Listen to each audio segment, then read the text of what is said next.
Hello दोस्तों आज की इस वीडियो में हम लोग बात करने वाले हैं क्लास 9th के मैथ का जो चैप्टर है 8वां चतुर्भुज। ठीक है, तो इस वीडियो में मैं आपको बताने वाला हूँ जितने भी इसके बेसिक नियम है, मतलब कि इंट्रोडक्शन। ठीक है, टोटल चीज़ मैं आपको बता दूंगा। उसके बाद से मैं आपको बताऊंगा कि अगर आपको बेसिक नियम मालूम है, इसका इंट्रोडक्शन आपको सब कुछ अगर पता है, तो किस तरीके से किसी भी प्रश्न को आप एकदम से इजीली हल कर सकते हैं। ठीक है, तो वो सारा चीज़ मैं आपको इस वीडियो में बताऊंगा। बस वीडियो को ध्यान से समझिएगा और एक एक चीज़ मैं आपको क्लियर करा देने वाला हूँ। ठीक है, अब यहाँ पर देखिए हमने जितने भी बुक में आपके प्रमेय दिए गए हैं उन सभी को यहाँ पर हमने नोट कर लिया। ठीक, अब आइए बारी बारी से इसको समझ लेते हैं कि ये कहना क्या चाहता है, इसका क्या मतलब है। ठीक है, बस इसको याद रखिएगा हमेशा जब भी प्रश्न कॉल कीजिएगा, ये वाला जो मैं आपको बता रहा हूँ इसको याद रखिएगा। ठीक है, तो देखिए सबसे पहले कह रहा है कि किसी समांतर चतुर्भुज का एक विकर्ण उसे दो सर्वांगसम त्रिभुजों में विभाजित कर देता है। ठीक है, अब देखिए मेन चीज है कि ये वाला जो इसका समांतर चतुर्भुज है ना, ये क्या होता है। ठीक है, तो सबसे पहले समांतर चतुर्भुज मैं आपको बता देता हूँ कि जैसे अगर यहाँ पर ये एक चतुर्भुज है, ठीक है, कैसा भी हो सकता है। अब इसमें क्या है कि ये वाला भुजा और ये भुजा एक दूसरे के अगर समांतर हैं, और ये भुजा और ये भुजा एक दूसरे के बिल्कुल समांतर हैं, तो ये समांतर भुजा मिल करके एक समांतर चतुर्भुज बन जाता है। ठीक है, तो वही इसमें कह रहा है कि ये एक समांतर चतुर्भुज है। ठीक है, इसमें एक विकर्ण इस तरीके से तिरछा तिरछा ये खींच दिया गया है। अब ये जो विकर्ण है ये क्या करता है कि इसको दो बराबर भागों में बांट देता है।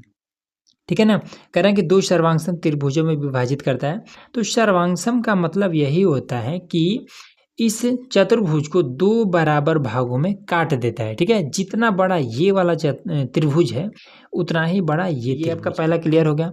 दूसरा देखिए, दूसरा हम कहते हैं कि एक समांतर चतुर्भुज, समांतर आपको क्लियर है ना, समांतर चतुर्भुज की सम्मुख भुजाएं बराबर होती हैं। ठीक है, तो सम्मुख मतलब आमने सामने के, तो इसके सामने इस भुजा के सामने है ये वाला भुजा और इसके सामने है ये वाला भुजा। तो समांतर चतुर्भुज की सम्मुख भुजाएं बराबर होती हैं, तो ये वाला भुजा इसके बराबर हो जाएगा और ये वाला भुजा इसके बराबर हो जाएगा। ये बात भी क्लियर हो गया। चलिए, तो समांतर चतुर्भुज में क्या होता है, आमने सामने भुजाएं बराबर होती हैं। अगला देखिए, कह रहा है कि यदि एक चतुर्भुज की सम्मुख भुजाओं के प्रत्येक युग्म बराबर हो तो वह एक समांतर चतुर्भुज होता है। ठीक है, अब इसमें क्या करिए, थोड़ा सा रिवर्स कर दिया है कि किस कंडीशन में कोई चतुर्भुज अगर दिया है तो किस कंडीशन में वो एक समांतर चतुर्भुज हो जाएगा। ठीक है, तो इसमें कंडीशन दिया है कि प्रत्येक युग्म बराबर हो। प्रत्येक युग्म का मतलब सम्मुख भुजाओं का प्रत्येक युग्म बराबर हो, यही लिखा है ना। सम्मुख का मतलब होता है कि सामने के जो भुजाएं हैं वो सभी अगर आपस में बराबर हैं तो वो एक समांतर चतुर्भुज हो जाता है। ठीक है, इसका सेम उल्टा कर दिया है ये वाला। तो देखिए, इस भुजा के और सामने ये है, ठीक है, और दोनों आपस में बराबर है, और इस भुजा के सामने ये वाला भुजा और दोनों आपस में बराबर है, तब हम कहेंगे कि ये जो ABCD है ये एक क्या है, एक समांतर चतुर्भुज है। ठीक है, समांतर चतुर्भुज जरूरी नहीं है कि केवल ऐसा ही होगा, ये ऐसा भी हो सकता है, ये आपका इस तरीके से होता है ना, ये ऐसा भी हो सकता है। ठीक है, ये भी समांतर चतुर्भुज है। ये इस तरीके से वर्ग आकार का भी हो सकता है, ये भी आपका एक समांतर चतुर्भुज है। ठीक है, बस आमने सामने भुजाएं बराबर और समांतर में होना चाहिए, बस समांतर चतुर्भुज हो जाएगा।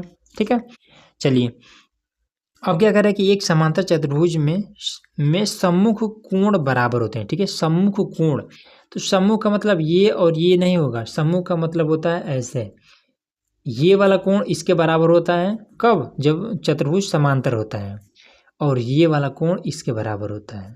ठीक, तो समांतर चतुर्भुजों में सम्मुख कोण आपस में बराबर होता है। बात क्लियर हुआ। अगला देखिए, अगला आपका आ जाता है यहाँ पर, क्या कहता है कि यदि एक चतुर्भुज में सम्मुख कोणों का प्रत्येक युग्म बराबर हो तो वह समांतर हो जाता है। ठीक है, अब इसको देखिए सेम उसको उल्टा कर दिया है। इसमें कह रहे हैं कि जब आपको पता चल जाए कि ये जो कोण, ये जितने डिग्री का भी कोण हो इतना ही डिग्री का इसके सामने वाला ये कोण है। ठीक है, और ये कोण जितना डिग्री का है इतना ही डिग्री का ये सामने वाला कोण हो। ठीक है, तो जब ये सम्मुख कोण आपस में बराबर हो तब कहेंगे कि ये वाला जो आपका एक चतुर्भुज बना हुआ है ये एक समांतर चतुर्भुज है, ये बात कहता है इसमें। ठीक है ना, तो समांतर चतुर्भुज कब हो सकता है, इसके लिए ये वाला कंडीशन दिया है।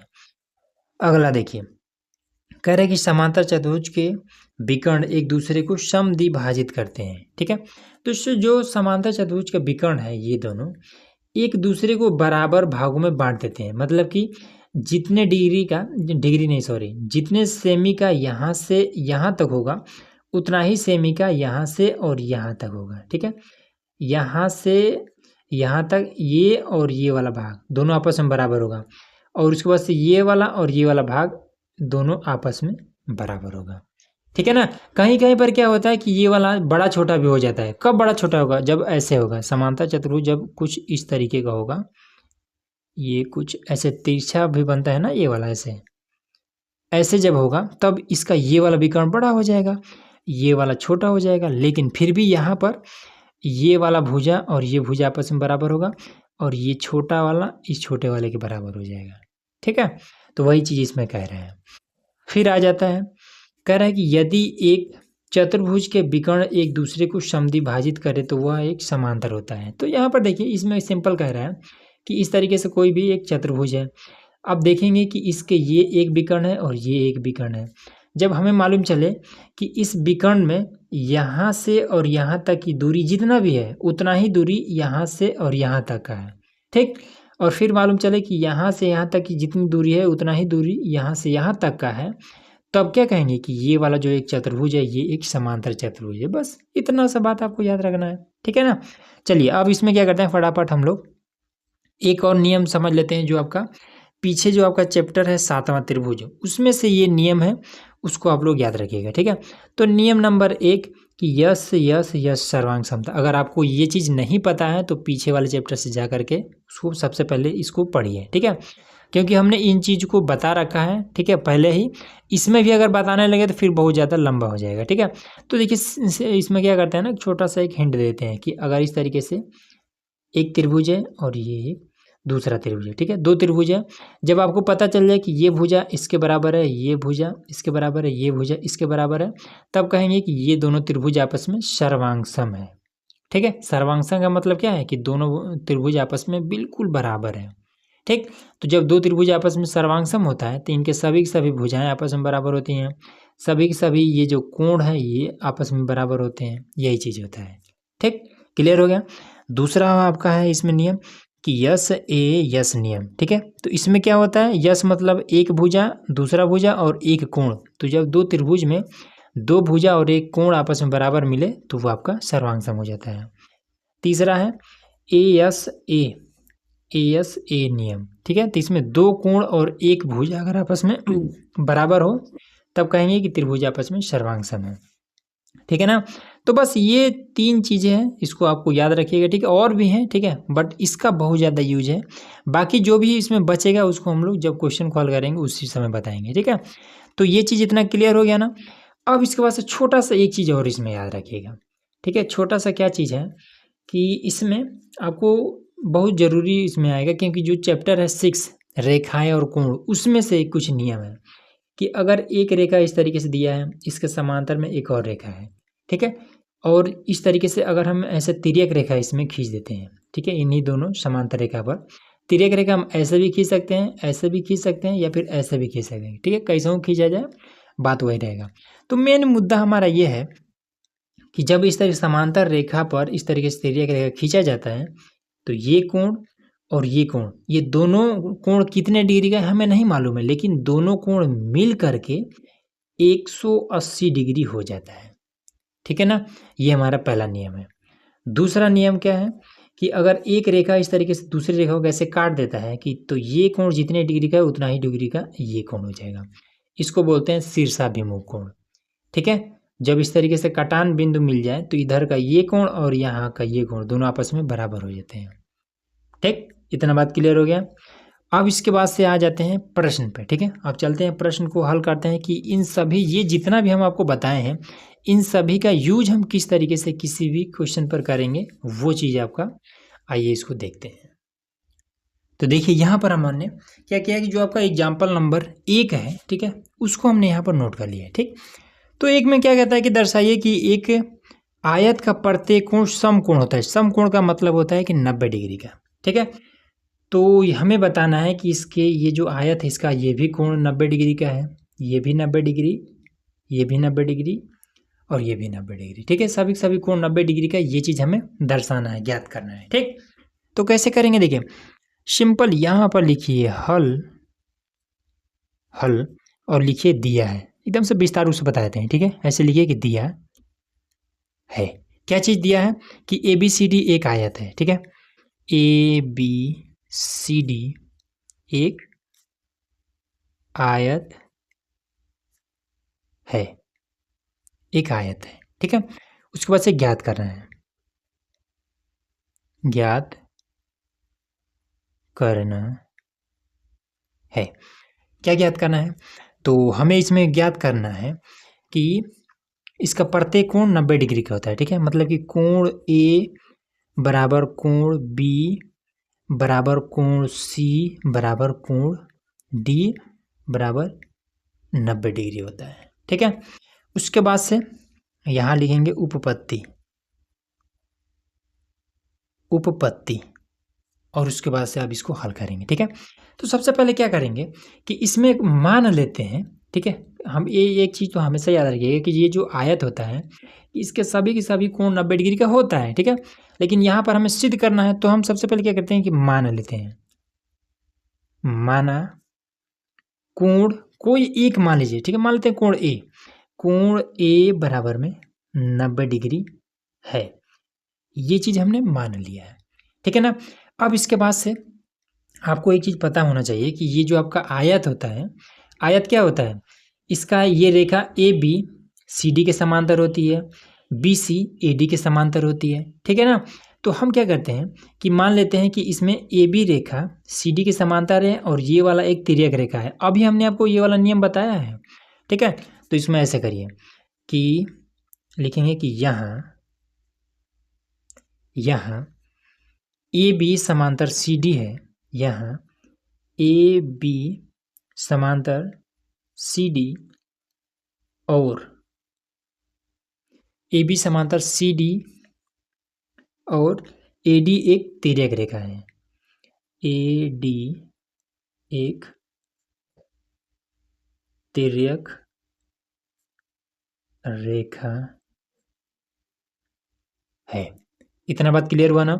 और हमने अभी आपको बताया था कि एक रेखा, ये दो इस तरह के दो रेखा है और एक रेखा अगर ऐसे खींच दिया जाए तो ये वाला कोण और ये वाला कोण दोनों मिलकर कितना हो जाता है 180 डिग्री। अभी हमने बताया था ना, तो बस यही वाला नियम सेम यहाँ पर क्या कर दिए, रख दीजिए। ठीक, तो यहाँ पर क्या है, ये वाला रेखा इसके समांतर है और ये एक तिर्यक रेखा है, तो ये कोण और ये कोण दोनों मिलकर के 180 डिग्री हो जाएगा। तो यहाँ पर लिखेंगे, तो ए डी एक तिर्यक रेखा है, तब कोण ए प्लस कोण डी बराबर हो जाएगा 180 डिग्री। अब इसको हम कहते क्या है, ये दो कोण मिल करके 180 डिग्री हो जाता है, इसको हम क्या कहते हैं, तो इसको हम बोलते हैं अंतःकोण,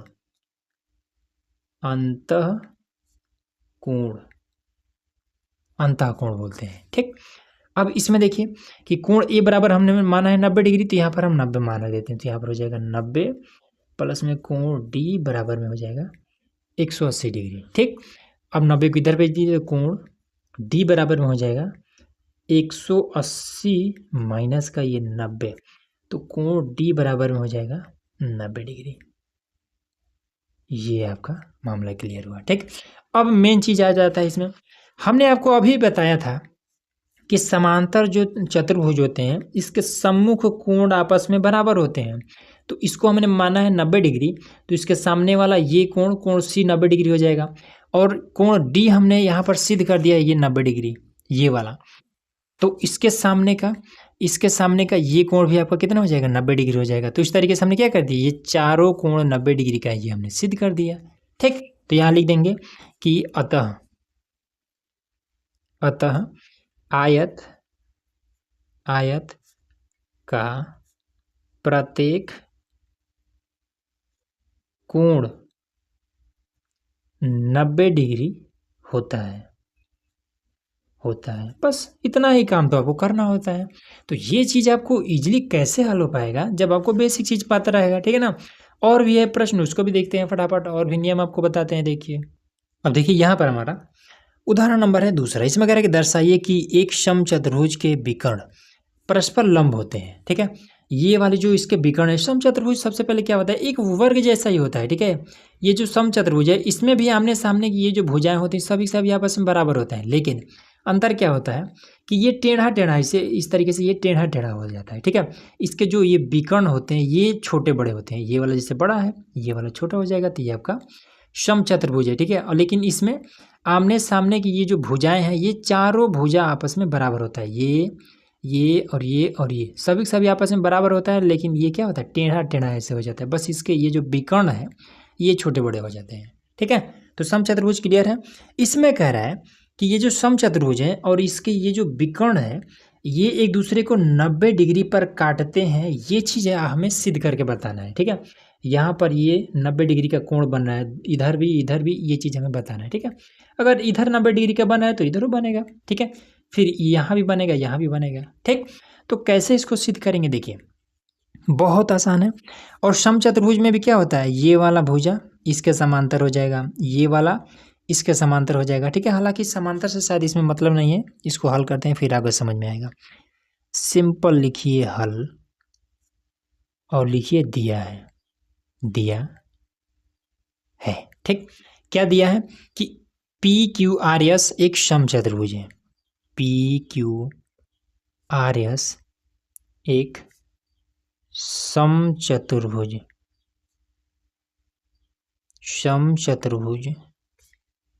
है। ठीक, और उसके बाद से ज्ञात करना है, ज्ञात करना है। क्या ज्ञात करना है, तो कोई एक हमें क्या करना है 90 डिग्री का हमें सिद्ध करके बता दें, तो कौन सा करते हैं, तो पी ओ एस कोण पी ओ एस बराबर में 90 डिग्री अगर सिद्ध कर देते हैं बस ये हो जाएगा। ठीक, चलिए यहाँ पर लिखे हैं उपपत्ति, उपपत्ति। अब क्या करते हैं कि अब हमें ये वाला 90 डिग्री सिद्ध करना है, तो इस त्रिभुज को ले लेते हैं और इस त्रिभुज को ले लेते हैं। ठीक है, तो लिखेंगे त्रिभुज पी ओ और एस में, त्रिभुज पी ओ एस तथा दूसरा त्रिभुज कौन सा, पी ओ क्यू, इधर वाला ये त्रिभुज पी ओ क्यू में। ठीक है, मामला क्लियर हो गया। अब आ जाते हैं मेन चीज पे। तो समचतुर्भुज में ये भुजा और ये भुजा और ये चारों से सबसे पहले तो बराबर हो जाता है। हमने कौन सा त्रिभुज लिया है, तो हमने इस त्रिभुज को लिया है और इस त्रिभुज का लिया है। ठीक है, तो इन दोनों त्रिभुजों में क्या चीज़ कॉमन है, क्या बराबर है, तो इस त्रिभुज में ये वाला भुजा और इस त्रिभुज में ये वाला भुजा दोनों तो क्या है बराबर हो जाएगा ना, क्योंकि समचतुर्भुज में सभी सभी बराबर होता है। तो पी एस और पी क्यू बराबर हो जाएगा, तो पी एस बराबर हो जाएगा पी क्यू। ठीक, और ये बात दिया है। ठीक है, समचतुर्भुज है तो दिया है। ठीक है, यहाँ पर दिया हुआ है। उसके बाद से जब हम इस त्रिभुज को बनाएंगे तब हमें पी ओ ये वाला रेखा लेना पड़ेगा, और इस त्रिभुज को जब हम बनाएंगे तो भी हमें यही सेम रेखा लेना पड़ेगा, मतलब कि ये जो पी ओ रेखा है ये दोनों में आपस में बराबर मिलेगा। ठीक है ना, तो देखिए लिखेंगे पी ओ बराबर पी ओ, ये दोनों में कॉमन है, उभयनिष्ठ है, उभयनिष्ठ, ये दोनों में उभयनिष्ठ है, कॉमन है। ठीक है, उसके बाद से अभी हमने आपको बताया था कि कोई भी समांतर चतुर्भुज हो तो इसके ये जो विकर्ण होते हैं ये एक दूसरे को समद्विभाजित करते हैं, समान दो भागों में बांटते हैं। ठीक है, तो ये वाला इसका विकर्ण है, ये दूसरा विकर्ण है, तो इस विकर्ण का यहाँ से और यहाँ तक की दूरी, फिर यहाँ से और यहाँ तक की दूरी, दोनों दूरी क्या हो जाएगा आपस में बराबर हो जाएगा ना, ये वाला दोनों दूरी आपस में क्या हो जाएगा बराबर हो जाएगा। तो यहाँ पर हम लिख देंगे कि एस ओ बराबर ओ क्यू, जो एस ओ है ये बराबर हो जाएगा ओ क्यू के। अब रीजन दे देंगे कि कैसे बराबर होते हैं, तो लिख देंगे कि समचतुर्भुज के विकर्ण परस्पर समद्विभाजित होते हैं। लिख देंगे कि समचतुर्भुज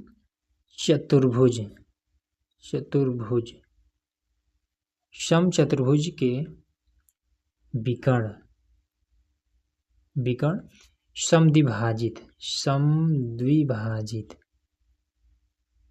समद्विभाजित होते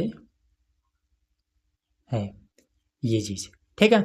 तब इसमें क्या हो जाएगा, तो लिख देंगे कि तब ये जो त्रिभुज पी ओ एस है, पी ओ एस है ये वाला त्रिभुज, और पी ओ क्यू ये त्रिभुज और ये त्रिभुज दोनों आपस में सर्वांग सम हो जाएगा। तब त्रिभुज पी ओ एस सर्वांग सम हो जाएगा त्रिभुज पी ओ क्यू के।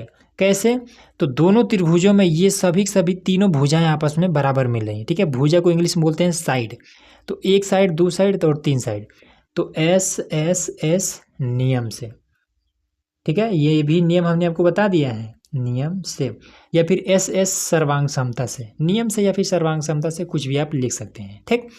और उसके बाद से हमने क्या बताया था कि जब दो त्रिभुज आपस में सर्वांग मिल जाएं तो इनके सम्मुख कोण भी आपस में बराबर होते हैं।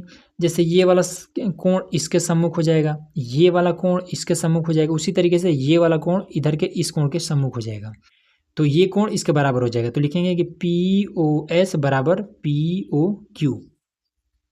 तब ये सर्वांग है, इसलिए जो इसका कोण है पी ओ एस ये बराबर हो जाएगा कोण पी ओ क्यू के, बराबर हो जाएगा पी ओ क्यू के।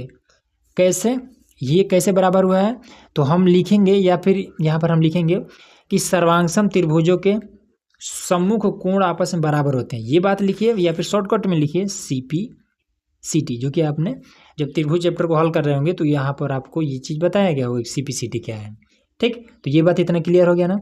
अब इसी को मान लीजिए समीकरण 1, ठीक है।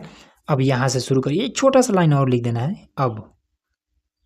अब देखिए, आप जब चैप्टर 6 को हल कर रहे होंगे तो वहाँ पर आपको मिलेगा कि एक रेखा अगर इस तरीके से खींच दिया जाए और यहाँ पर एक बिंदु ले लिया जाए, तो ये बिंदु यहाँ पर 180 डिग्री का कोण बना सकता है, ठीक है।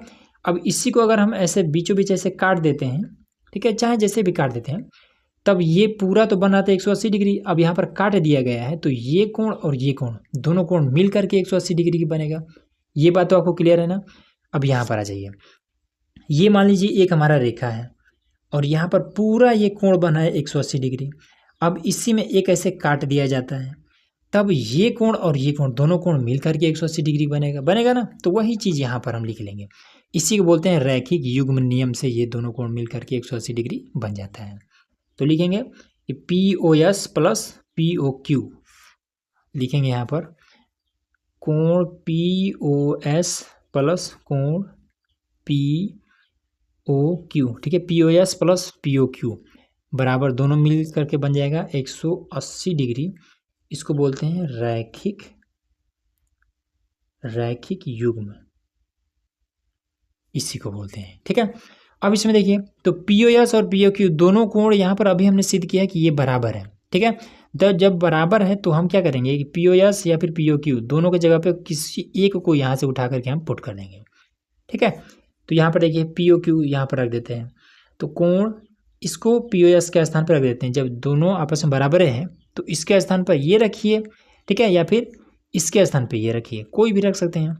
तो पी ओ एस की जगह पर हम पी ओ क्यू रख देते हैं, पी ओ क्यू प्लस में ये वाला पी ओ क्यू पहले ही से है, पी ओ क्यू बराबर में 180 डिग्री। अब ये एक पी ओ क्यू और एक पी ओ क्यू ये दोनों जुड़ करके हो जाएगा दो कोण पी ओ क्यू बराबर में 180 डिग्री, ठीक।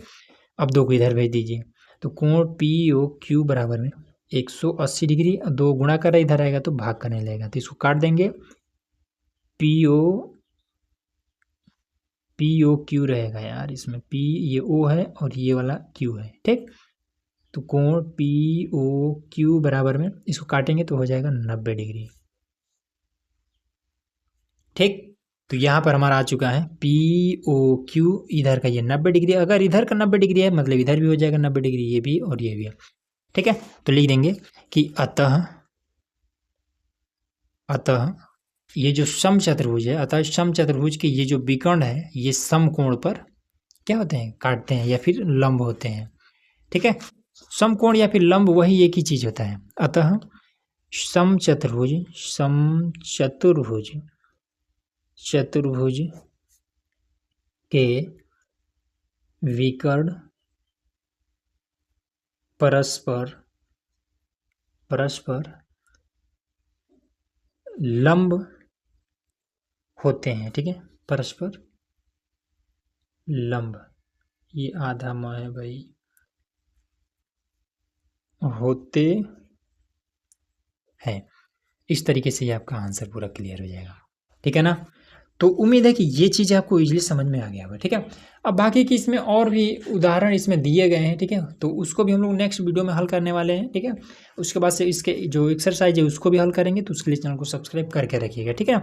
उसमें हम सब कुछ क्लियर करा देंगे, और एग्जाम्पल और भी इसके आगे जो एग्जाम्पल दिए गए हैं उसको भी अगर आपको उसका सोल्यूशन चाहिए, ठीक है, आसान तरीके से समझना चाहते हैं तो कॉमेंट कीजिएगा, ठीक, उसका हम आपको सोल्यूशन बता देंगे, ठीक है। इसके बाद से हम लोग अगला एक्सरसाइज हल करने वाले हैं, तो उसके लिए चैनल को सब्सक्राइब करके रखिए।